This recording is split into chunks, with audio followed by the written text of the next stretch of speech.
Bueno, muchas gracias. Hola, hola, buenas noches. Bienvenidos al programa. Yo soy Jaime Bailey todavía. Hoy es martes, pero parece lunes 15 de octubre. Ayer fue feriado, fue un fin de semana largo. Espero que lo hayan disfrutado. Los están viendo por el aire libre de Mega TV en Estados Unidos y en Puerto Rico. Después nos ven en todo el mundo, donde quieran vernos. Y el día y la hora en que ustedes elijan vernos. Bueno, hoy tenemos un invitado muy interesante, ¿no? Él es un congresista peruano, es miembro del Congreso que arbitraria y injustamente ha cerrado el presidente del Perú, el señor Vizcarra.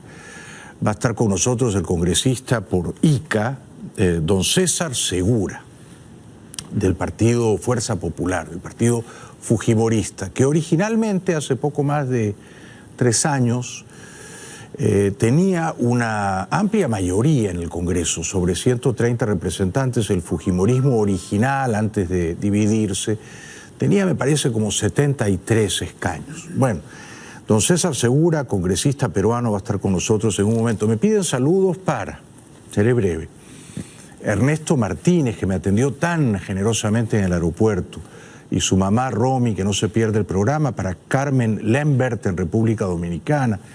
En Guayaquil está cumpliendo años Eduardo Calderón, happy birthday. En Massachusetts, Francisco Merino. También me piden saludos para la artista venezolana Deiris Gómez, para la familia de Leonor Castro, para David Mota y Alejandra Arbeláez, y para Mariela Mayorga, que está en Perú, y José y Cristian Márquez, lo mismo que para Danay Márquez Mayorga. Gracias a todos por vernos. Nos ven en un montón de lugares, no por méritos propios, ¿no?, sino porque la tecnología, YouTube, nos favorece inmensamente y acerca el programa a la gente en todo el mundo. Les propongo entonces, si me tienen paciencia, recorrer juntos el espinoso camino de la actualidad.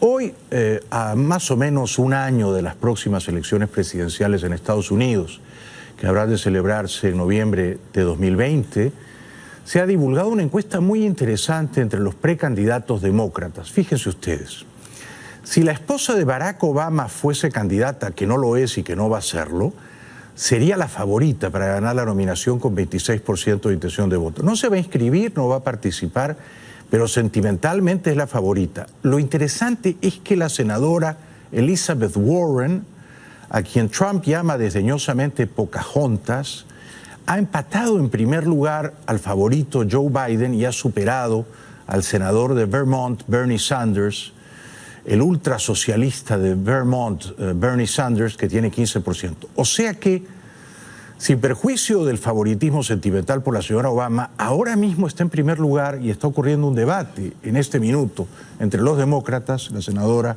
Warren. También en otra cadena se ha propalado esta encuesta relativa al impeachment o juicio político contra el presidente Trump, cuya investigación, la fase preliminar, se ha iniciado ya en la Cámara de Representantes, donde los demócratas tienen mayoría.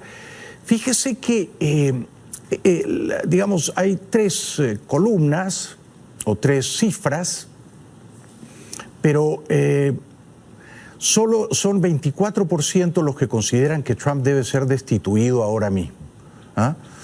Solo 24%. En cambio, los que consideran que no hay suficiente evidencia para someterlo a un juicio político son casi 40%. De modo que no son números malos para Trump. Tampoco los que siguen. Fíjense que entre los independientes, que es la columnita amarilla a la izquierda, cuando les preguntan si deberían destituir a Trump, solamente el 20% de los independientes dicen que sí. Ahora bien, 40% consideran que debería seguir o proseguir la investigación. Ya saben ustedes que para destituir a Trump, el impeachment tendría que llegar al Senado. Y en el Senado, sobre 100 senadores, 67 tendrían que votar contra Trump. Tendrían que condenarlo, tendrían que votar para destituirlo. Y los demócratas, de los 100 solo tienen a 45, necesitarían por consiguiente 22 senadores republicanos. Estos son otros números sobre el impeachment que tampoco son del todo malos para Trump. Entre republicanos, El 76% considera que no hay suficiente evidencia para someterlo a una investigación tan siquiera, y el 84% de los republicanos aprueba a Trump, lo que hace más improbable que un senador republicano, y necesitan a 22 de ellos, vote en el impeachment contra Trump. Y esta es la última encuesta que he leído hoy de otra cadena de televisión, esta pertenece a CBS. No es aprobación o desaprobación de la gestión de Trump, es aprobación, aprueba o desaprueba que haya un impeachment. Aprueba solamente 53 y desaprueba 46. Es poco menos que un empate. Bueno, lo que más me ha preocupado el fin de semana largo era lo que estaba ocurriendo en el Ecuador. Como ustedes saben, el presidente Lenín Moreno, que originalmente era chavista, era correísta, era vicepresidente del dictador charlatán Rafael Correa, luego, cuando fue elegido presidente, tuvo la lucidez y el valor de romper con Correa, de alejarse del chavismo y de rescatar a la democracia ecuatoriana. Recientemente se vio obligado, no lo hizo porque sea sádico, a casi duplicar el precio de la gasolina. Mucha gente se volcó a las calles. No todos eran espontáneos ni bien intencionados. Muchos estaban asusados políticamente, muchos habían sido estimulados monetariamente por Rafael Correa, que está en Bélgica, y también por agentes de inteligencia cubanos y venezolanos desde Caracas. Parecía que el gobierno de Moreno podía caer. El sábado, y yo no tuve programa ya ese día, el señor Moreno se veía obligado a decretar el toque de queda. Proseguía la áspera confrontación en las calles, los movimientos indígenas se habían volcado masivamente protestando contra el aumento severo del precio de la gasolina. Esto ocurría el sábado. El movimiento indígena que protesta en Ecuador aceptó el sábado el diálogo directo propuesto por el presidente Lenín Moreno para negociar una salida a las violentas manifestaciones desatadas tras los ajustes económicos. En tanto, el mandatario ordenó toque de queda y la militarización de Quito y sus alrededores a causa de la violencia. Iniciamos con el toque de queda en Quito. He dispuesto al Comando Conjunto de las Fuerzas Armadas inmediatamente tomar las medidas y operaciones que sean necesarias. Restableceremos el orden en todo el Ecuador. He dispuesto a Fuerzas Armadas que aplique el toque de queda en la ciudad de Quito. Parecía que Moreno no se rendiría, había tenido que mudarse a Guayaquil. Las turbas exaltadas eran particularmente sañudas, violentas. Insisto, había provocadores y agitadores allí. Y el movimiento indígena endurecía su discurso. Ya habían invadido el Congreso, también habían invadido la Casa de la Cultura, habían tomado como rehenes a 9 policías a los que habían ultrajado y a quienes les habían ordenado cargar el féretro de un indígena muerto en las refriegas. Así las cosas, uno de los líderes indígenas decía que la oligarquía gobierna en el Ecuador. Yo no podría estar en más desacuerdo, ¿no? Los 10 años despóticos de Rafael Correa fueron años de chavismo ladrón, de chavismo demagogo, y estos primeros años tibios de Lenín Moreno no podría decirse que pertenezcan tampoco a un gobierno de la oligarquía. Las protestas se incrementan y con ellas los hechos de violencia. Las autoridades están reportando hasta el momento 5 muertos durante los desmanes. Compañeros obreros, ¿hasta cuándo estamos sumisos a la política de la oligarquía? Tenemos que luchar hasta las últimas consecuencias. Por eso el camino en el Ecuador está abierto para seguir adelante.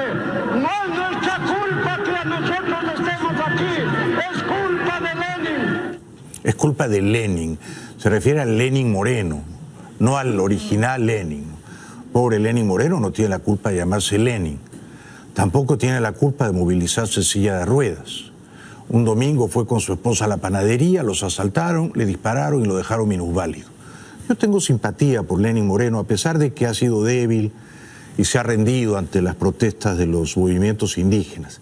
El fin de semana, las turbas exaltadas, no siempre la mayoría tiene la razón, particularmente cuando la mayoría abraza la violencia indiscriminada, Asaltaron un canal de televisión en Quito, Teleamazonas, y un periódico venerable como El Comercio. Manifestantes atacaron el sábado las instalaciones de Teleamazonas y el diario El Comercio en Quito. Los medios informaron que fue un grupo de desconocidos en medio de los disturbios que estallaron el sábado en la capital ecuatoriana. El canal desalojó a 25 trabajadores y no reportó ninguna víctima. Los asaltantes prendieron fuego en el aparcamiento y destruyeron un vehículo. Antes, un grupo ingresó en el edificio de la Contraloría. El movimiento indígena que lidera las manifestaciones negó que sus militantes estén implicados en las acciones ocurridas en el edificio público. Bueno, eso dicen ellos, los líderes indígenas, pero yo tengo imágenes y las voy a compartir con ustedes esta noche que demuestran irrefutablemente que los líderes indígenas se entregaron con gran irresponsabilidad a la violencia, que atacaron a la policía, que tomaron rehenes entre policías y que no respetaron a las fuerzas del orden. De modo que, a mi modo de ver, el comportamiento de muchos líderes indígenas ecuatorianos ha sido absolutamente vandálico, ha sido bárbaro, ha sido salvaje. Y yo dije el viernes y reitero aquí que no por ser indígenas tienen derechos superiores, ¿no? Son indígenas, bueno, tienen los mismos derechos que los que no son indígenas. De hecho, los indígenas en Ecuador representan el 7, el 8% de la población general. Son 1 millón de personas. No sé si todas ellas están integradas a la República, no sé si todas ellas tienen documento de identidad, votan, pagan impuestos, ejercen sus derechos y también sus deberes ciudadanos. No lo sé, tengo mis dudas. Ellos dicen que no ejercieron violencia contra la policía, las imágenes los desmienten minuciosamente. Estas son imágenes de vándalos, no sé si con indígenas o sin ellos, pero los líderes indígenas fueron irresponsables en crear un clima de violencia y de caos en todo Quito. Vándalos, decía, asaltando el canal Teleamazonas y quemando vehículos.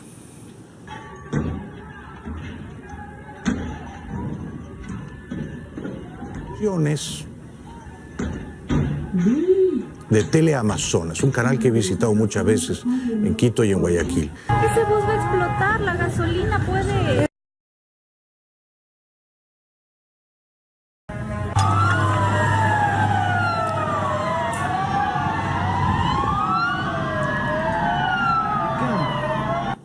A nadie le gusta que suba la gasolina, cuando sube, sube todo lo demás.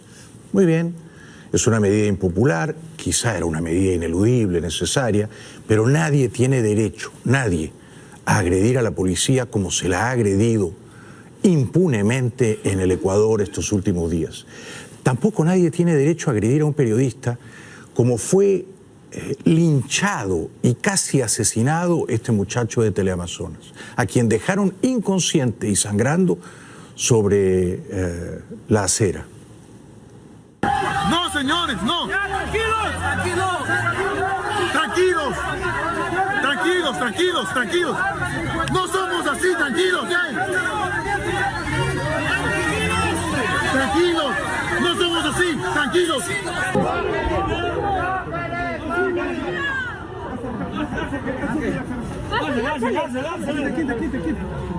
Hazle. Cógele ese tipo. Chucha. Sí. Póngale algo atrás, que no le sigas. Casi lo mataron. No era indígena, tampoco era funcionario del gobierno de Moreno. Por cierto, el gobierno de Moreno no es una dictadura, no es una autocracia como la de Maduro. Es un gobierno legítimo, constitucional. Nadie tiene derecho de subvertir el orden, de incitar a la violencia más maléfica para tumbar a un gobierno legítimo. Si no te gusta el precio de la gasolina, está bien. Puedes salir a la calle y puedes protestar, pero no puedes hacer lo que hicieron irresponsablemente estos dirigentes indígenas. Esto yo no me lo he inventado, estas imágenes yo no las he trucado.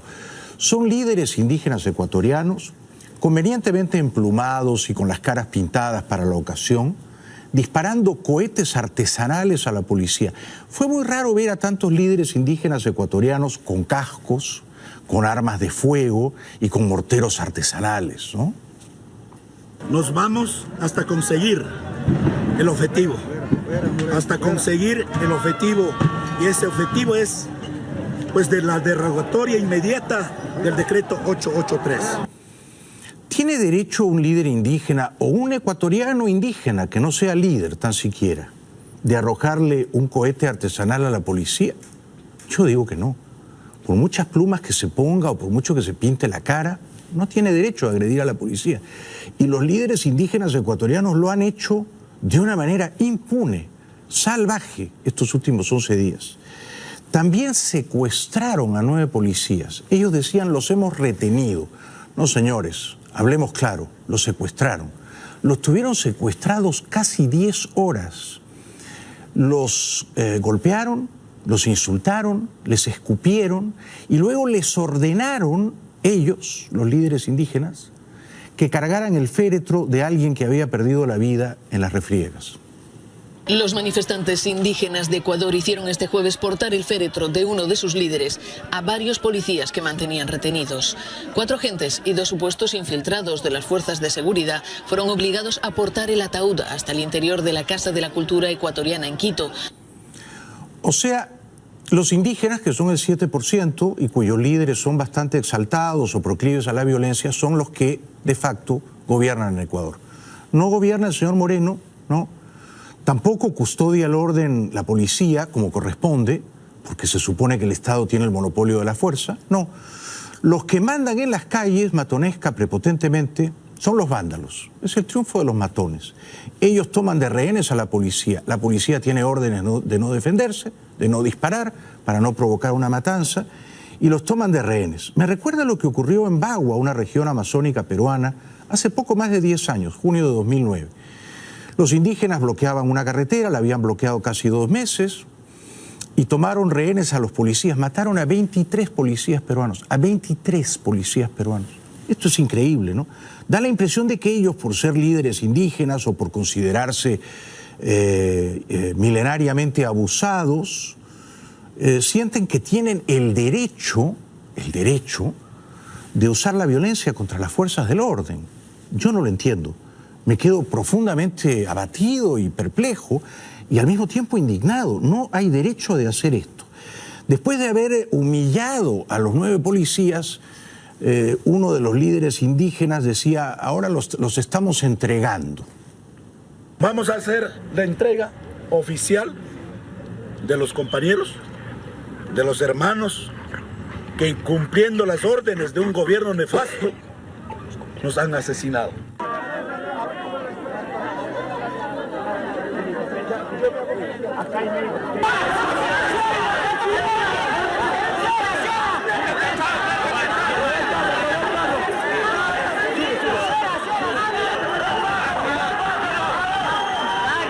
Es la barbarie, es la contenta barbarie, ¿no? Es el triunfo de los salvajes y los matones. Nadie, por ser indígena, tiene derecho de secuestrar a un policía. Si yo en este país me pongo unas plumas, me pinto la cara, me pongo un taparrabos y salgo a la calle con un arco y una flecha y secuestro a 9 policías, voy preso de por vida. Si yo le arrojo un cohete artesanal o un mortero casero a un policía bien emplumado, yo voy preso de por vida. Pero en nuestros países esto se ve como, bueno, folclórico o pintoresco o pobres líderes indígenas. Ellos tienen derecho de hacer justicia contra la policía, porque la policía es opresiva, representa al Estado de terror, al Estado oligárquico, a los vampiros capitalistas. Entonces hay que secuestrarlos, insultarlos, escupirlos y humillarlos. Cómo ha sido verdaderamente ultrajada la policía ecuatoriana ante la pasividad o la indolencia del pusilánime señor Lenín Moreno, que ha acabado rindiéndose al pueblo levantado en armas, ¿no? Y derogando el decreto que subía el precio de la gasolina. Estas son imágenes también del fin de semana, cuando la policía humillada era liberada después de haber sido retenida por los preclaros líderes indígenas ecuatorianos, que son los que en realidad gobiernan ese país, siendo tan solo el 7% de la población. El que asesina a los pueblos a nivel del mundo se llama Fondo Monetario Internacional.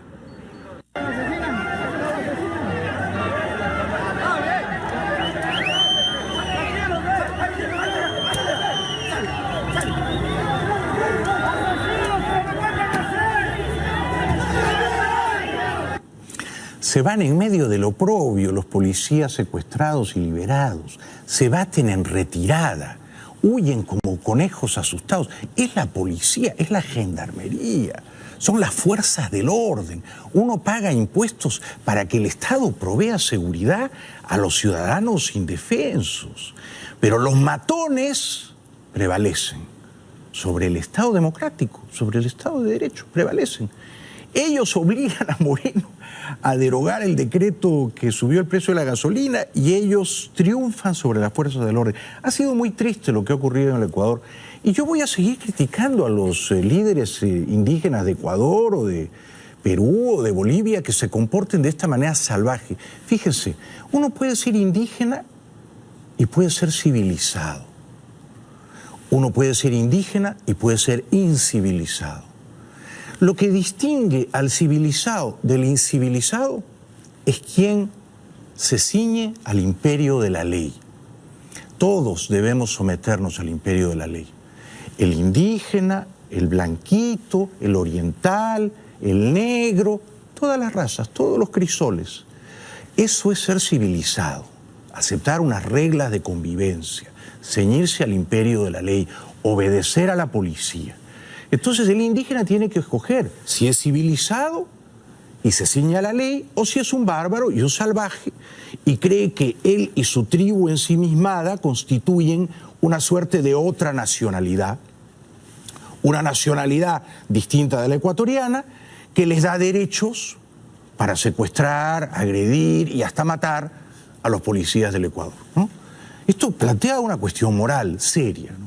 Y a mí me da igual que me sigan insultando, que me digan racista, clasista, cocainómano, mariquita, traidor a la patria, vendido al Fondo Monetario, cuánto te han pagado. Me pueden seguir insultando, no me hacen ni cosquillas. Yo sigo pensando que ante la ley todos somos iguales y que un individuo que se pone plumas y se pinta la cara no tiene derechos superiores sobre los demás ciudadanos pacíficos, civilizados, que obedecen la ley. Yo no voy a aplaudir, por consiguiente, la barbarie y el salvajismo que he visto en las calles del Ecuador este fin de semana. Primera pausa. Luego voy a hacer unos apuntes más sobre Ecuador, porque quiero compartir con ustedes el momento de la rendición de Lenín Moreno ante los indígenas emplumados, ¿no? Y luego viene don César Segura, un muy inteligente y muy honorable congresista peruano que ha sido víctima de la prepotencia del presidente Vizcarra, que seguramente premiado por la inmensa mayoría de peruanos ha cometido el grave error político de cerrar el Congreso. Les recuerdo que aquí en Miami se come delicioso en La Fontana. Prueben La Fontana. Hay un plato en mi honor, lleva mi nombre, el lomito a la Bailey. Es una delicia. Hay 4.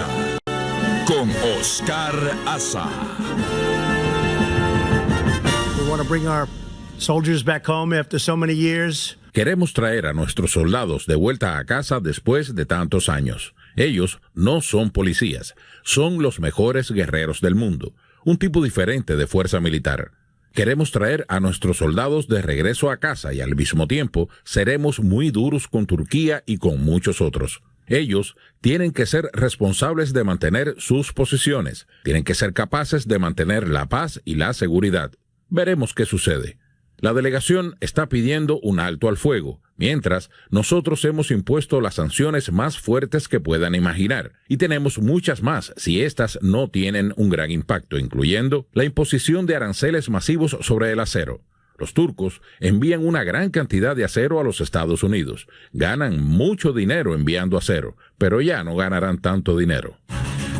Entre tanto, durante toda la tarde de hoy hemos estado viendo imágenes de tropas rusas entre las tropas turcas y las tropas de kurdas. Justamente tenemos aquí esta noche al doctor Frank Mora, ex subsecretario de Defensa de Estados Unidos, director del Centro de Estudios Latinoamericanos de FAYU. Bienvenido nuevamente al programa. Oscar. Y Ubeyatasi, a quien le damos la más cordial bienvenida después de varios meses sin estar al aire, empresario sirio-americano, experto en el Medio Oriente y terrorismo. Estamos viendo las imágenes de tropas rusas con la bandera de la Federación en la antigua base que ha desalojado hace pocas horas el ejército de Estados Unidos. Sí, era todo predecible, Oscar, y no solo por los analistas, sino por los mismos republicanos, los demócratas. El mismo general Mattis, el exsecretario de Defensa, dijo que esto era esperado. Es el único tema que yo he visto recientemente donde los republicanos y demócratas han unido en expresar su oposición a las medidas que ha tomado el presidente. Y esto lo que hace es, la gente habla mucho del abandono de los kurdos, de los aliados que estaban peleando con nosotros, y eso es cierto. Pero lo que tú mencionas con los rusos es que estamos abriendo un vacío que lo están llenando no solo los rusos, y yo diría rusos mercenarios, pero Irán y también ISIS, que el mismo secretario de Defensa actual de este momento dice que es posible y muy probable que se reconstituya la ISIS en partes de Siria. Entonces, esto se está convirtiendo más allá del abandono de un aliado, es un problema estratégico para los Estados Unidos, y todo lo que faltaba hacer es mantener a los 1.000 o 1.500 soldados, fuerzas especiales en esa parte del país para evitar o prevenir este desastre. Ubeyata, si hemos hablado antes de esto, pero ¿por qué no se respaldó al Ejército Libre, llamado el Ejército Libre de Siria? Bueno, muy buena pregunta. Si tú te acuerdas cuando Estados Unidos trató de reclutar un ejército para formar así un ejército para atacar a ISIS a través de la CIA, lograron reclutar unos 400, 500 soldados. Era el motivo de llegar a 5.000. No pudieron, porque a esos soldados le impusieron el no disparar hacia un lado, sino que al otro. O sea, le disparan a ISIS, pero no a Assad. Estos sirios que querían ser reclutados, que querían luchar por su país y crear su independencia, querían avanzar hacia Assad, por eso fracasó. Cuando Estados Unidos siguió buscando, el único que levantó la mano y dijo, yo voy con ustedes, fueron los kurdos. Mercenarios, los kurdos malos, no los kurdos que están en nuestro lado. Acuérdate tú que los kurdos están divididos, están los kurdos que están con el Consejo Sirio, con el gobierno sirio interim, con el Ejército Libre y los kurdos. En un momentito voy a conversar con el congresista peruano César Segura, que ha tenido la gentileza de acompañarnos. Él ha sido víctima de una injusticia. Él es uno de los 130 congresistas elegidos limpiamente por el pueblo en abril del año 16. En las mismas elecciones en las que el señor Kuczynski, al final del día, presidente de la República, propuesta de mano, pasó a la segunda vuelta con Keiko Fujimori. Bueno, antes quería terminar de contarles un poco todo lo que pasó en Ecuador este largo fin de semana. Repudiado por las calles o asustado por la precariedad de su gobierno, informado de que estaban conspirando desde Caracas y La Habana para derribarlo, Lenín Moreno terminó cediendo. Seré más franco, terminó rindiéndose. Sentó a la mesa a unos líderes indígenas ecuatorianos. Yo no tengo nada contra esos líderes indígenas, nada. Y la democracia entraña dialogar, y dialogar supone escuchar al que no piensa como tú. Me parece muy bien que el señor Moreno se haya sentado a escuchar a los líderes indígenas. Sí quiero hacer hincapié en que esos líderes indígenas representan, y yo no sé quién los ha elegido, si acaso en comicios limpios o no, no sé cómo se convirtieron en líderes indígenas, habría que preguntar. Pero sí quiero decir que los indígenas son el 7% de la población ecuatoriana. E insisto, no sé si ellos tienen documentos de identidad, votan, pagan impuestos. Muchos de ellos eligen, y supongo que es una elección respetable, ser renuentes a la modernidad, vivir en tribus autosuficientes, no pertenecer propiamente a la República, no ser ciudadanos. Pero bueno, a la hora que sube la gasolina, resulta que sí salen a protestar. Entonces, esta señora decía que ella se había pintado la cara, supongo que es un hábito, una costumbre, muy respetable, muy respetable. Yo no tengo nada contra la gente que usa plumas o se pinta la cara. Lo único que digo es que eso no te convierte en un ciudadano con derechos superiores. Todos somos iguales ante la ley, con la cara lavada o la cara pintada, con plumas o sin plumas, todos somos iguales. Bueno, esta señora dice que ella representa a un Estado plurinacional, o sea, un Estado que alberga, y así lo dice la Constitución ecuatoriana, a decenas de naciones que conviven, bueno, ojalá fuera pacíficamente. Queremos que el Estado ecuatoriano responda a las necesidades de los pueblos y nacionalidades del Ecuador cuando hablamos de un Estado plurinacional. Cuando Estado somos nosotros, no somos consultados justamente. Eso nos duele. Cuando nos tratan de que los pueblos indígenas y los campesinos somos pobres. Me da mucha pena cuando tengan que hablar de pobreza, cuando los pueblos indígenas que labramos en el campo, trabajamos, que cultivamos, que damos de alimentar a la ciudad nos tengan que tratar de esa manera. Bueno, yo por supuesto no tengo nada contra esta señora muy respetable, ¿no? Al contrario, me inspira simpatía. Supongo que ha sufrido mucho. Supongo que ha sufrido mucho más que yo. Dicho eso, yo no creo que el señor Moreno tomó la decisión impopular de subir el precio de la gasolina para humillarla a ella, ni para denigrar a los indígenas ecuatorianos, ni para someterlos a la miseria más abyecta. Yo creo que el señor Moreno lo hizo pensando que eso era mejor para todos los ecuatorianos, para los indígenas y para todos los demás, que son la inmensa mayoría, que eso era lo mejor, equilibrar las cuentas, cerrar el agujero del déficit, ¿ah? Ordenar la casa que el hablantín demagogo de Correa dejó en caos. Esto era lo que quería hacer Moreno. Los indígenas lo han malinterpretado. Este otro señor, líder indígena, le exige a Moreno que derogue el decreto por el cual subía la gasolina y el diésel, los precios de la gasolina y el diésel. Permítame un apunte. Lo ideal para mí es que no sea el Estado el que monopólicamente fije el precio de la gasolina. En este país, si usted va a una gasolinera y a otra gasolinera del mismo barrio, en El Doral, en Hialeah, aquí en Miami, hay diferencias. Hay una gasolinera que cobra más y hay otra que cobra menos. ¿Por qué? Porque el mercado libremente, cada gasolinera, fija el precio de la gasolina. Eso es lo ideal, que el precio lo regule la oferta y la demanda. Que cada gasolinera decida cuánto quiere pedir por la gasolina, por el diésel, según lo que le cuesta a cada gasolinera transportar la gasolina. Eso determina el precio del petróleo, que lo fija el mercado internacional, el transporte de la gasolina, en fin. Lo ideal entonces no es que el señor Moreno diga la gasolina va a costar tanto, lo ideal sería que cada grifo o gasolinera ecuatoriana, con arreglo al mercado que asigna los recursos siempre mejor que cualquier burócrata, fijara el precio libre de la gasolina. Dicho eso, e impugnando que el Estado macrocefálico ecuatoriano fije mano militar y el precio de la gasolina, que no es bueno, este otro señor, que tampoco representa a la mayoría, porque nadie ha votado por él, él dice que es un líder indígena. Lo será, de alguna comunidad, de alguna tribu, más o menos ensimismada o autosuficiente, que hablan el español o que no hablan el español, que hablan otro dialecto, no sé. Pero él no le puede imponer su agenda al presidente constitucional del Ecuador. Queremos decir lo siguiente. El pueblo que esperamos en Quito, en todo alrededor del Ejido, pedimos pronta actuación sobre el decreto 883. Señor presidente, estamos a 12 días de paralización en el Ecuador. Hay pérdida, señor presidente. Yo entiendo que él tenga una opinión. Todos tenemos una opinión. A él no le gusta que haya subido el precio de la gasolina. Probablemente él preferiría que le regalaran la gasolina. Pero el que gobierna es el que ha ganado las elecciones, ¿no? Y las ganó limpiamente el señor Moreno. Él tiene que decidir, ya que no el mercado, el precio de la gasolina. Pero este señor quiere imponerle su agenda y se la termina imponiendo a Moreno. Usted es humano. Nosotros somos humanos. No podemos aquí estar enfrentando frente a frente. Esta tarde, esta noche, se puede marcar una tarde, una noche de historia, pero para primar la paz tiene que haber la justicia. Los pueblos y nacionalidades pedimos la pronta derogatoria de 883. Ese es el punto que aquí la tiene.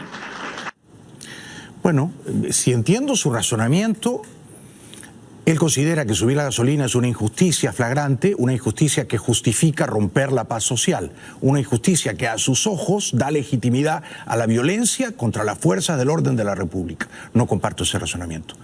Puede que subir la gasolina sea injusto, doloroso, pero no justifica romper la paz social y no justifica agredir a la policía. En eso no lo acompaño.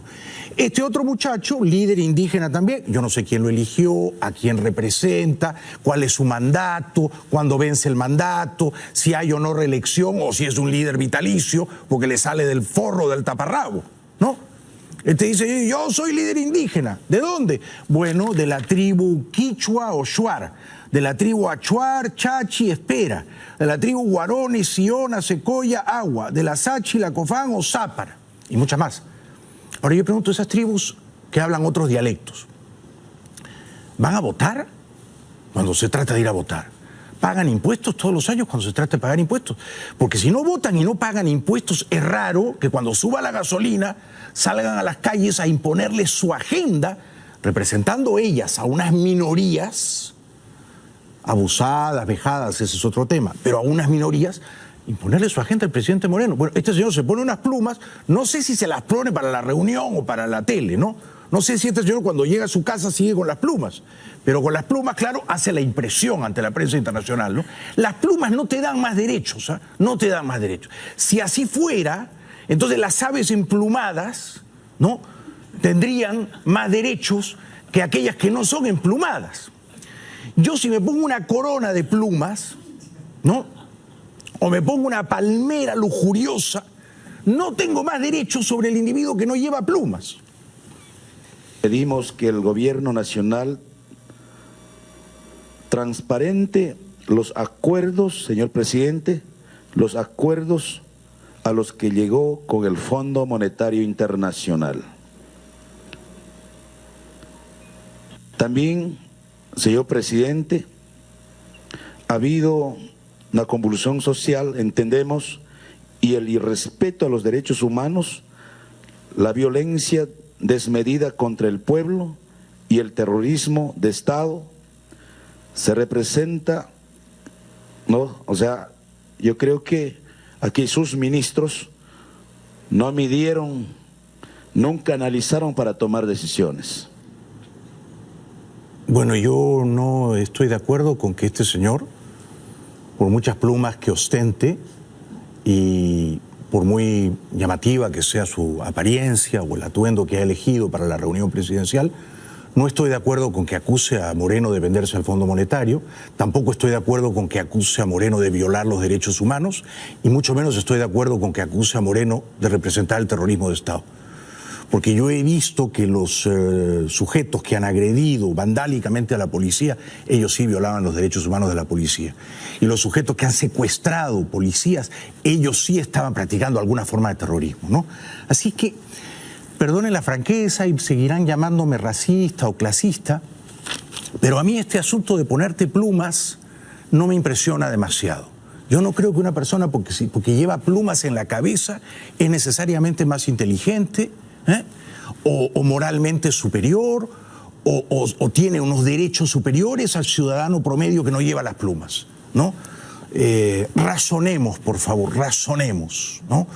Llevar plumas en la cabeza no te da derecho de imponer tu agenda al presidente constitucional de la República, que es lo que ha ocurrido en el Ecuador.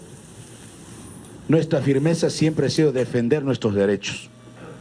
Como dije, tenemos dignidad para decirlo. Creo, señor presidente, con eso termino, si en verdad quiere seguir construyendo los sueños de nuestro país y de nuestro pueblo, de los 16 millones de ecuatorianos, cambie la estructura de todo el país. Bueno, ya él le da órdenes a Moreno, ¿no? ¿Han visto? Le levanta la voz, le exige hacer esto y lo otro, derogue el decreto, cambie la estructura. ¿Qué cosa es cambiar la estructura? ¿Qué cosa es cambiar la estructura? El que tiene que tomar las decisiones sobre qué cambia o qué no cambia es el presidente constitucional y su gabinete.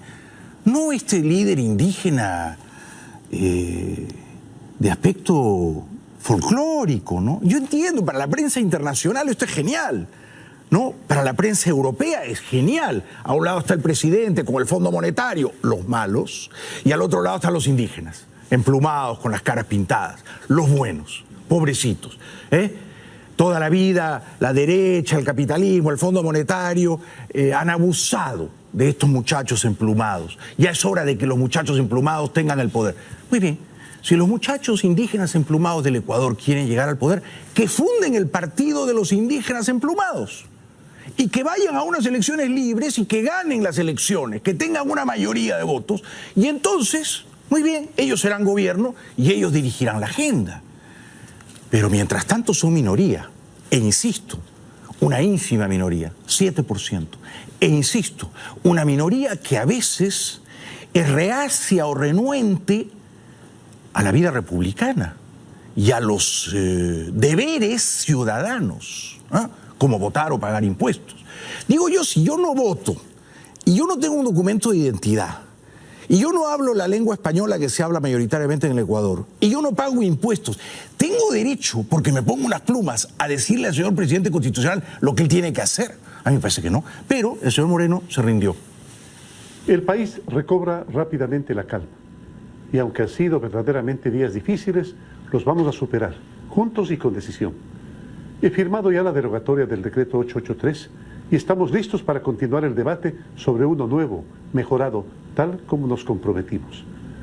El diálogo sigue, y sigue con todos los sectores que tengan decisión y buena voluntad. Hoy el transporte ha funcionado dentro de las ciudades y entre cantones y provincias.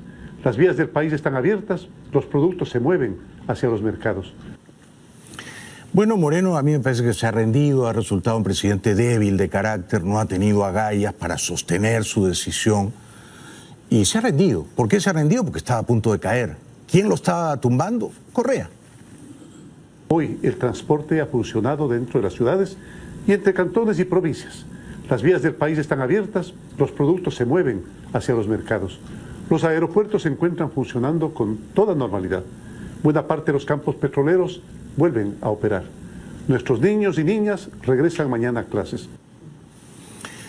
Bueno, para terminar, Moreno dice que ha sido un intento de golpe y que él ha conjurado ese intento de golpe. Enfrentamos un intento de desestabilización del gobierno y el país. Gracias, muchas gracias a todos quienes en el Ecuador y el mundo alzaron sus voces en defensa de la democracia. Aquí estamos para asegurar esos valores superiores, la paz, la seguridad, la democracia. Bueno, yo he dicho lo que tenía que decir. Deploro que Moreno haya resultado un flan, una gelatina. No tiene consistencia, madera de estadista, se ha rendido. Igualmente deploro la violencia salvaje que se ha registrado en las calles del Ecuador estos últimos 11 o 12 días, con la pérdida de 7 vidas humanas. Y particularmente repruebo, condeno que los indígenas o los infiltrados, posando como indígenas, nunca lo sabré, se hayan permitido usar la violencia impunemente contra la policía del Ecuador, que no merecía el oprobio al que ha estado sometida en estos últimos días. Seguiré diciendo, aunque me ataquen, que a mí me encanta que me ataquen, que si yo me disfrazo de guacamayo, no tengo derecho de agredir a un policía. Y si yo me disfrazo de tucán, no tengo derecho de arrojarle un cohete artesanal a un policía. En este país yo voy a los tribunales y me disfrazo de guacamayo y digo, pero es que en mi tribu sí se permite matar policías, me dan cadena perpetua. A eso llamo yo civilización o imperio de la ley. Bueno, publicidad, los dejo en compañía de nuestro distinguido cliente publicitario, don Alejandro Cardona, creador del seminario Creando Riqueza, que es un portento, un prodigio de los seminarios y enseña a la gente cómo invertir en la bolsa. Y luego el congresista peruano César Segura. No se lo pierdan, su testimonio va a ser muy valioso.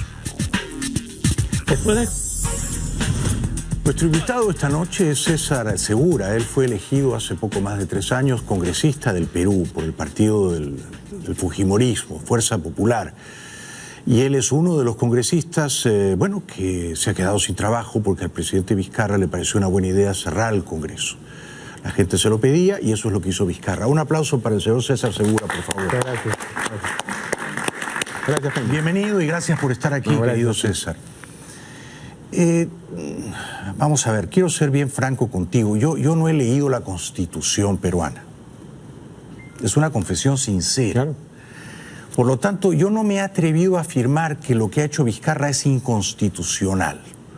Solo he dicho, aun si era constitucional, aun si lo era, es un grave error político, reñido con la tolerancia, con con las mínimas formas democráticas. ¿Lo que hizo Vizcarra vulneró la Constitución? Por supuesto. Y vamos a ser literales. El artículo 134 dice expresamente: el presidente de la República está facultado para disolver el Congreso si éste se ha censurado o negado su confianza a 2 consejos de ministros. Sí, negado su confianza a 2 consejos. Ya, este era la segunda pedido de confianza. El año 2017 se le había negado la confianza al gabinete del señor Zavala. Así es. Había ocurrido una vez. Una. Luego vino otra en donde se le dio la confianza y esta última por el tema del Tribunal Constitucional para que se haga una nueva estructura en el momento de la elección. Sin embargo, se le dio la confianza.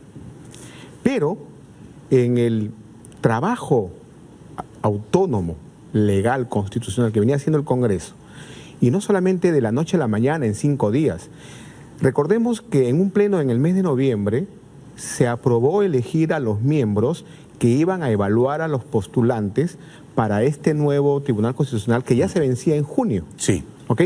Entonces, y es el Congreso el que tiene la prerrogativa de nombrar a los nuevos jueces de ese tribunal. Así es. No el presidente. Así es. Dentro de esa línea se había con anterioridad invitado a un pleno el día 30 de septiembre. Y ya había habido el consenso, porque de eso se trata un parlamento, para elegir, votar por estos candidatos, ¿no? Sin embargo, no. Hay que cambiar la estructura, hay que cambiar la forma de elegirlos, lo cual es válido, Jaime. O sea, la cuestión de confianza que pide Vizcarra es para el procedimiento de elegir a los magistrados del Tribunal Constitucional. Pero ninguna ley es retroactiva. Entonces, nosotros estamos ya en un proceso que tenía que culminar. Entonces, se eligió al primero. Y por la forma que ya venía la izquierda funcionando, la izquierda tiene una estructura, y esa es la diferencia con nosotros, que no hemos tenido esa, no lo quisiera llamar mala leche, pero no hemos tenido esa línea de ataque, de confrontación, de tratar de bajarse lo que no me gusta. Nosotros hemos tenido una línea de consenso. No es lo que la mayoría de la opinión pública peruana cree. La mayoría cree que ustedes desde el fujimorismo han sido obstruccionistas. Pero no hay ninguno. Que han saboteado al gobierno. Pero no hay ninguna prueba de eso. Solamente lo que hay son muy buenos titulares y obviamente pues constantes. Porque a nadie le gustó 73 congresistas. Claro, tenía mayoría amplia. Déjame ser abogado del diablo. Una vez que va el lunes 30 de septiembre el presidente del Consejo de Ministros, señor de Solá, al Congreso, ¿no hubiera sido mejor dejarlo entrar, porque él dice que no lo dejaban entrar? ¿Y no hubiera sido mejor, antes de nombrar al nuevo juez constitucional, en votar otorgándole la confianza? ¿No hubiera sido mejor hacer las cosas al revés? Primero le damos confianza al señor de Solar y luego pasamos a elegir al magistrado. Lo que pasa es que el escenario no era ese. Cuando el señor Salvador de Solar pretendía ingresar al pleno del Congreso, al hemiciclo del Congreso, estábamos en un tema muy diferente. No estábamos ni siquiera en la agenda. Por eso no lo dejaron entrar. Porque había pasado, ¿qué cosa? Que se había presentado una moción de censura al presidente del Congreso. Y estaba en ese momento otro congresista presidiendo la mesa para ver exclusivamente el tema del debate y la votación de esa censura. Nada tenía que hacer la exposición que legalmente le correspondía al presidente del Consejo de Ministros hacer. El razonamiento de los que defienden a Vizcarra, y yo no estoy entre ellos, pero hay alguna gente inteligente que sí lo defiende, muy inteligente. César Hildebrand, Rosa María Palacios, una gente muy inteligente.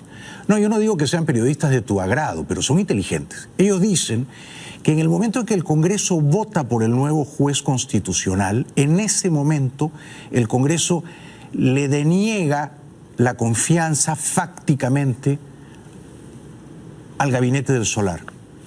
Es una interpretación que tiene que dar el Tribunal Constitucional, no cualquiera, ni siquiera un congresista. Claro. Porque esa atribución de abrir el debate respecto a la interpretación de un artículo de la Constitución, solo sí le pertenece al Tribunal Constitucional. De hecho, la Constitución no usa la palabra fáctica en ningún momento. Y el presidente Vizcarra en su discurso la usó. Dijo, nos han negado fácticamente la confianza, ¿verdad? Así es. Entonces, por eso es que esto se convierte en un golpe de Estado. Ahora, te pregunto, y de buena fe, pero yo tengo que ser abogado del diablo, te tengo que hacer preguntas difíciles.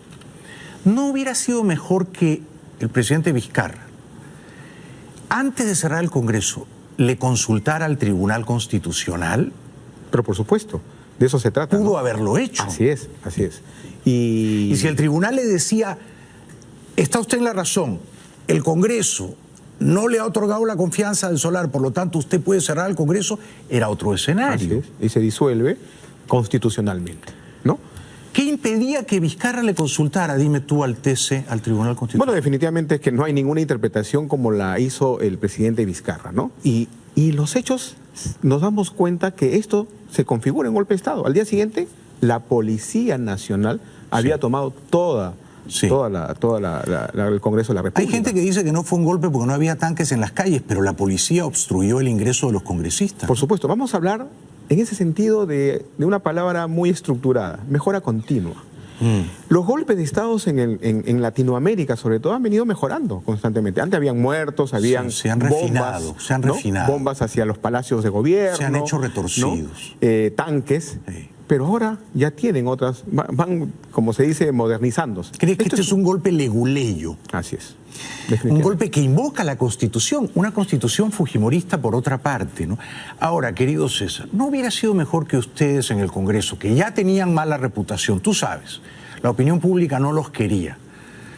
¿No hubiera sido mejor que cuando Vizcarra dijo adelantemos las elecciones, todas las elecciones, todas, para el próximo año 2020? Y en julio de 2020 todos nos vamos a nuestras casas, los congresistas y yo, Vizcarra y mis ministros. ¿No hubiera sido mejor que ustedes recogieran esa iniciativa y la aprobaran? ¿No era una buena idea? Yo te voy a hablar a mí me pareció una buena idea. Yo te voy a hablar a título personal. Yo he ido al Congreso a trabajar y creo que he estado haciendo una labor bastante positiva, he hecho un buen trabajo, he estado a cargo en 2 años de 3 despachos, he participado de cerca de 8 comisiones, he ido a trabajar al Congreso. Pero lo que he visto durante todo el recorrido en el país, he visto colegios en Nepeña que tienen 49 años que están en aulas prefabricadas del terremoto del 70. Que si bien es cierto, no es problema de este gobierno, pero debe haber una política de Estado respecto a ese tema. Colegios del niño costero que solamente ha avanzado 14% teniendo los millones que tiene para comenzar a hacer las transformaciones en Piura, en Trujillo, en Ica. ¿Pero cuál es tu punto? El punto está en que el fracaso del Estado en el Perú no es del Ejecutivo. No es culpa del Congreso. Es culpa de quien tiene que ejecutar los presupuestos que se han aprobado abiertamente. Bueno, y entonces si a tus ojos Vizcarra ha fracasado como administrador, y yo comparto esa apreciación, yo creo que es un presidente muy mediocre, ¿no era mejor que se fuera a su casa en julio del próximo año que en julio del 21? Yo creo que él podía haber, si se siente con las ganas de transformar de una vez por todas el aparato en general, tanto el Ejecutivo como el Legislativo, renunciaba él, renunciaba Meche Arauz, y en 4 meses teníamos elecciones no solamente congresales, sino presidenciales. Pero tampoco era una mala idea que ustedes en el Congreso aprobaran elecciones generales en abril del próximo año. ¿Por qué ustedes se negaron a eso? A mí no me pareció razonable. No, yo vuelvo a reiterarte este tema, ¿no? ¿Tú crees que el Congreso estaba haciendo las cosas bien? Estábamos, bueno, obviamente teníamos a una prensa bastante fuerte. Y a la opinión pública. Lo que pasa es que, Jaime, yo reflejo este tema en las calles. El día 30, tú veías a un canal privado, entre comillas, que ponía cuatro escenarios y uno de ellos era el frontis del Congreso de la República. Hay una multitudinaria manifestación. Habían no menos de 100 personas, Jaime. Sí. Y en la noche, cuando ya se da este golpe de Estado, solamente era una cuadra. Pero las minorías no tienen por qué estar poniéndole la agenda al país. Sí, es lo que yo decía respecto de Ecuador. Sin embargo, en este caso, bueno, las encuestas revelan que la inmensa mayoría está con Vizcarra, nos guste o no. Yo estoy en la honrosa minoría, tú también. Pero creo que la idea de Vizcarra, y yo no estoy con él, yo estoy en contra de él. Yo creo que cuando les dijo, muchachos del Congreso, vámonos todos a nuestras casas un año antes, me voy yo, Vizcarra, se van usted. No era una mala idea, querido César, no era una mala idea. Hemos nosotros estado trabajando todas las políticas o las reformas que ha venido haciendo el presidente. Pero ustedes le dijeron que no a una de ellas es la reforma judicial. La Junta Nacional de Justicia hasta ahorita no funciona y han pedido 18 meses más. Ese es otro tema, ese es otro tema. Yo lo que te estoy diciendo es que a los ojos de la opinión pública, cuando Vizcarra les propone, vámonos todos a nuestras casas un año antes, y ustedes dicen que no, mucha gente considera que ahí ustedes cometieron un error. ¿No admitirías eso? Se había trabajado una reforma electoral justamente para acabar con estos temas que vinculan a algunos malos políticos en temas de corrupción.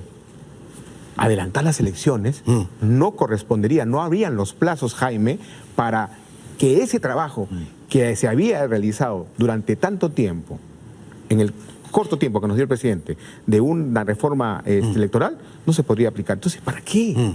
¿Cómo queremos transformar el ¿Te parecía precipitado? Así es. Bueno, muy bien, muy bien. Yo en ese punto discrepo. Creo que hubiera sido una salida negociada mejor, pero en fin, ya las cosas Hubo la pasaron. intención de un negociado, de darnos 6 meses más, de que se pueda hacer la bicameralidad. Hubieron esos vientos por ahí. No estamos para nosotros sacarle la vuelta a lo que en un referéndum la población dijo no a la reelección y no a la bicameralidad. Sí. Publicidad. Seguimos disfrutando de don César Segura, congresista peruano. Elijo no decir ex congresista porque no quiero darle el gusto a Vizcarra y a sus amigotes. Yo creo que él fue elegido congresista por 5 años y me parece que su mandato moral no ha expirado, aunque arbitrariamente lo haya interrumpido el señor Vizcarra. Regresamos con César Segura, antes esta interesante opción publicitaria, esta opción al consumidor. Estoy conversando con el congresista peruano don César Segura, que ha tenido la gentileza de visitarnos esta noche. Por supuesto, pertenece al Congreso que ha cerrado Vizcarra, el presidente Vizcarra. Y pertenece al partido fujimorista, ¿no? Tú sigues siendo leal a Keiko Fujimori. Sí, yo sigo leal a la señora Keiko. A Fuerza Popular, así es. Tú has dicho que Vizcarra ha perpetrado un golpe, por lo tanto, en tu opinión, ¿Vizcarra es un dictador? Sí, por supuesto. ¿Tú crees que es un dictador agazapadamente chavista, que lo que quiere es quedarse en el poder más allá del año 2021? Yo lo que creo que esta izquierda radical que está ya internamente en las instituciones públicas, mellándolas, como lo que pasó en el Congreso con alguno de ellos, que prácticamente desde adentro decían cierren el Congreso. Porque la izquierda peruana ha aplaudido el cierre. Atribuyen, así es, atribuyen a un seguimiento chavista, ¿no? Definitivamente. ¿no? ¿Podría ocurrir que en este nuevo Congreso que los peruanos van a elegir en enero, la izquierda y los aliados de Vizcarra tuvieran la clara mayoría? ¿Crees que eso va a ocurrir? Puede ocurrir y sería preocupante porque lo que ellos están persiguiendo es un cambio de la Constitución. ¿Solo si tienen mayoría simple pueden modificar la Constitución o tiene que ser mayoría calificada? Tendría que ser una mayoría calificada, sí. ¿no? Y sobre todo para pedir una asamblea constituyente. ¿Y crees que si tienen esa mayoría calificada, Vizcarra podría tener interés en modificar la Constitución para reelegirse? ¿Él puede presentarse a la reelección el 21? No podría. Inclusive ahí hay un marco legal respecto a ese tema. No puede y no debe. Así es. No debería. Sobre todo no debe, ¿no? Pero como se están dando las cosas en el país... No debía cerrar el Congreso y lo cerró. Es muy incierto. Y no de esa manera. No de esa manera. Iban a venir seguramente más cuestiones de confianza. Sí. Y legalmente iba a cerrar el Congreso. ¿Tú sabías que lo iba a cerrar? Definitivamente no íbamos a llegar al 2021. En mi opinión, mi modesta opinión. Pero todos ustedes, los muchachos fujimoristas del Congreso, ¿sabían que lo iba a cerrar? Yo creo que teníamos muchos, no solamente fujimoristas, sino muchos en el Parlamento, los pies bien puestos en la tierra, y teníamos claro que esto se iba a suceder. Porque algunos analistas dicen que quizá la oposición, no solo fujimorista, la oposición, ¿no? La Acción Popular, la facción rota del partido del señor Kuczynski, leyó mal a Vizcarra, lo subestimó, pensó que Vizcarra no se iba a cargar el Congreso. No es tanto así. Lo que sí, esa mayoría no de su agrado, lo que siempre estuvo buscando era consenso, Jaime. Siempre. Y eso es lo que no se publica. Como no se publican muchos trabajos y muchas acciones que han ido haciendo el Congreso a favor del gobierno. Claro, pero ya ustedes sabían que tenían mala prensa, mala reputación. Por eso digo que quizá hubiera sido mejor, en vez de apurarse a nombrar al nuevo juez, darle claramente la confianza al Solar, que él se fuera tan contento con la confianza y ustedes seguían. Pero se le dio la confianza. Ahora, ¿qué dice el reglamento? En ese momento que el señor solicita la confianza, se debate y se vota en ese pleno o al día siguiente. Claro, no tenía que ser inmediatamente. Tú dices se le dio la confianza, pero ellos dicen se le dio la confianza cuando ya habían votado por el juez. Y cuando votan por el juez le habían denegado la confianza. Pero es que no podíamos dejar de hacer la agenda que ya teníamos que desarrollar. Entonces, claro, quizás sí podían, pero no quisieron, ¿no?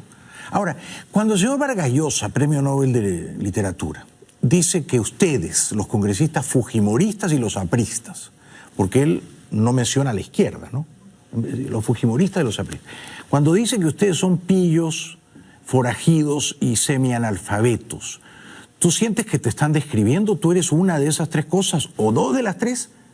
Para ¿O nada. tres de las tres? Para nada.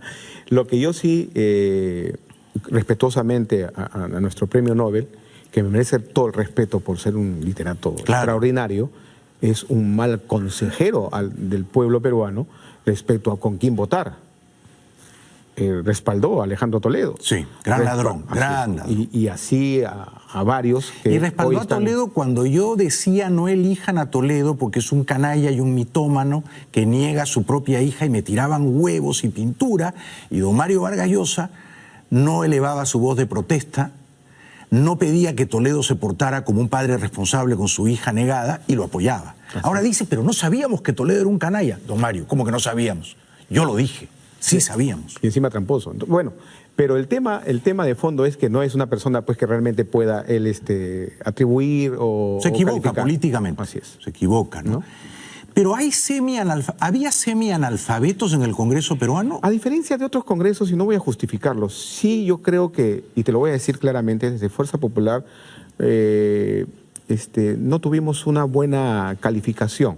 En algunos casos, ¿no? ¿Había algunos? Pero no solamente en Fuerza Popular, claro. Hay en otros partidos dos que están presos, claro. Uno está fugado. Claro. Debimos de repente escarbar a ver cuáles eran los alumnos, cuál era su promoción. No es una función de una institución partidaria como lo es Fuerza Popular, pero sí tenemos que decir que en algunos casos nos equivocamos, pero es de la persona, claro. No de la institución. Y si la persona comete un delito, entonces se la desafuera y se la juzga, pero no cierra todo el Congreso por culpa de uno, ¿no? Así es. Ahora, yo le he dicho a don Mario también aquí en televisión, querido César Segura, que a mí me parece que los congresistas de izquierda han sido mucho peores que los fujimoristas, porque han pedido el indulto a Abimael Guzmán, el cabecilla del terrorismo peruano, han contratado como asesores a exterroristas del MRTA, han dicho que los presos del movimiento terrorista Tupac Amaru son presos políticos. A mí eso me parece más grave. Le alquilan su casa, su propiedad a empresas del Estado. La esposa, el amigo, el compadre trabajan en el Estado. Yo tengo, además de una hermosa esposa, muy inteligente en temas contables agrarios. Y a mí no se me ocurriría, claro, ¿no? De que si le como asesora. O que si le ofrecen un trabajo, es permitirle que lo acepte. ¿Por qué? Porque en ese momento era congresista. Claro, no puedes. Claro. ¿Me entiendes? Es curioso porque hay ahí una cierta hemiplegia o duplicidad en Vargas Llosa y en todos los que dicen las ratas eran los fujimoristas y los apristas. Bueno, esta no es manera de hablar. Los forajidos, los semianalfabetos. Y a la izquierda no la tocan ni con el pétalo de una rosa, ¿no? Así. Y la izquierda tenía 20 representantes, muchos de los cuales eran bastante indeseables o impresentables, ¿no? Vamos viendo en porcentajes, bueno, eran más que lo demás, pero definitivamente no es la diferencia pues, con respecto a... Ha habido pues robacables, ha habido comepollos, pero eso no es el tema medular como para tomar una acción como la que se tomó. Que si iba a tomar Jaime, hay que tenerlo claro, sí iba a ser. Sí iba a ser. Sí iba a ser, definitivamente. A las bravas. Yo estoy contigo, mira, todo Congreso es una representación del pueblo. Y esa representación, si recoge la voluntad de un pueblo no tan ilustrado todavía, no tan educado, es solamente lógico, César, que haya algunos representantes que no dan la talla. Es normal, ¿no? Ahora mira, ¿qué presidente del Congreso tenemos? Pedro Lechea no solamente viene de una familia prestigiosa y de una muy buena firma que se ha mantenido durante todo el tiempo y representa a nuestro país, sino que además, como ministro de la Producción, ya él tenía un know-how respecto al tema de las CITE productivas. El CITEVID en Ica es una de las mejores y quien la estructuró fue Pedro Lechea. Pedro, yo tengo la mejor opinión de él, ahora lo han linchado injustamente. Yo creo que es un empresario de éxito, un hombre de honor, un probado demócrata. Y no es justo que ahora dicen que no, que eligió al primo, que porque quería cobrar los bonos de la reforma agraria. Te quedas un ratito más. Regresamos con César Segura, antes una opción al consumidor. No nos dejen solos. Un aplauso para él. Gracias. Quiero terminar esta entrevista con el congresista peruano César Segura. Nos quedan solo 2 minutos preguntándote, César, ¿vas a postular al nuevo Congreso en enero? ¿Puedes postular? ¿La ley te lo permitiría? Hay una interpretación que tiene que hacer el Jurado Nacional de Elecciones respecto a ese tema. Al parecer hay bastantes voces que quienes han sido sacados del Congreso de esta manera podrían postular en el 2020. Si el jurado te autoriza, ¿lo harías? No, en mi caso no, definitivamente no. También quiero decir esto último. Tú sabes que yo voté por Keiko Fujimori el 2011 y el 2016. No por eso me considero fujimorista, pero voté por ella porque me parecía la mejor candidata en ese momento. Y pienso que está injustamente presa, ¿no? 3 años privada de su libertad mientras la juzgan. ¿Es justo que Keiko esté en la cárcel en este momento? No hay delito, ni siquiera presumible, ¿no? Porque los aportes de campañas, que bien ha dicho Odebrecht, que a ella no le dio nada, lo ha dicho literalmente, no eran delito. Y no ha sido funcionaria pública. Mientras hay varios funcionarios públicos que hoy día están pues en la calle. ¿Se han ensañado injustamente con ella? Definitivamente. Esa es una persecución política. No hay otro concepto que darle. Sí, yo pido su liberación, la presunción de su inocencia y por último que le den arresto domiciliario. Es más, la Corte Suprema ya se ha manifestado respecto a ese tema. Hay un ejemplo con respecto a los Humala del Tribunal Constitucional, pero ya ha habido una casación de los jueces supremos en ese sentido. Así que lo único que queda en esta nueva audiencia del Tribunal Constitucional es que le den libertad, ¿no? ¿Keiko será candidata en 2 años? ¿Tú la apoyarás? Por supuesto, yo siempre voy a apoyar a Keiko, pero yo creo que ahorita lo que más va a primar en ella es estar con sus hijas, ¿no? Pero dicen que va a ser candidata a este nuevo Congreso. A muchos de nosotros seguramente nos gustaría, pero yo creo que su agenda es otra. Sí. Última pregunta. Si la eligen congresista en enero, ¿inmediatamente tiene fueros de inmunidad y la tienen que liberar? ¿Es así? No hay un precedente. No hay un precedente respecto a ese tema. ¿Te vas contento? Sí, yo creo que he cumplido con mis votantes. Ha sido una muy buena experiencia y creo que ahí va a quedar como experiencia, ¿no? Ha sido un placer conocerte, a ti y a tu señora. Son encantadores, son fujimoristas, no por eso son mis enemigos. Son fujimoristas, no por eso son per se pillos, forajidos ni semenalfabetos. Por el amor de Dios. Mucha suerte, querido César Segura. De igual manera, Jaime, muchas gracias. Dale un abrazo de mi parte a Keiko. Un aplauso para César Segura. Bueno, ahora mis enemigos dirán, ¿cuánto le ha pagado el fujimorismo a Bailey? ¿Cuánto le ha pagado Keiko por defenderla? Respuesta, nada, nada. Yo no cobro por mis opiniones políticas. Yo soy el francotirador. Regresamos después de la pausa. Mañana a lo mejor vengo con unas plumas en la cabeza. Me voy a pintar la cara, me voy a poner unas plumas y le voy a decir al dueño de Mega, me tienes que subir el sueldo. ¿Por qué? Bueno, porque tengo plumas en la cabeza. Hasta mañana, gracias, buenas noches.